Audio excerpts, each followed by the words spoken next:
আসসালাম। দাদা আপনার নাম? নূর মোহাম্মদ আলী। আপনার বাড়ি? বাড়ি গাঁও বিলাসীপাড়া পাথা। আপনি এটা কি ধান লাগাইছিলেন? এটা আপনার টাটা কোম্পানির DR 8336 DR 8336।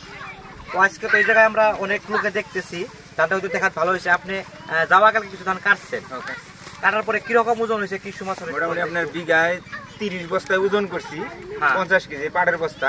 আচ্ছা, আপনার মোটামুটি 1403 কেজি ওজন হয়েছে এক বিঘাতে। 1403 কেজি। 3 কেজি মোটামুটি আপনার 35 মনের উপরে আপ হয়েছে আর কি। 35 মনের উপরে আপ হয়েছে, মানে রোদ দেওয়ার পরে। রোদ দেওয়ার পরে। ধন্যবাদ, নমস্কার, আসসালামু আলাইকুম কৃষক বন্ধুসকল। এয়া আমাৰ টাটা কোম্পানীৰ ক্ৰপ প্ৰদৰ্শনী মেলা। আপোনালোকে বহুত মানুহ আহিছে, আপোনালোকক বহুত ধন্যবাদ জ্ঞাপন কৰিছোঁ টাটা কোম্পানীৰ তৰফৰ পৰা। আপোনালোকে নিশ্চয় গম পাইছে আৰু খেতিয়কজন আপোনালোকৰ মুখতে কৈছে।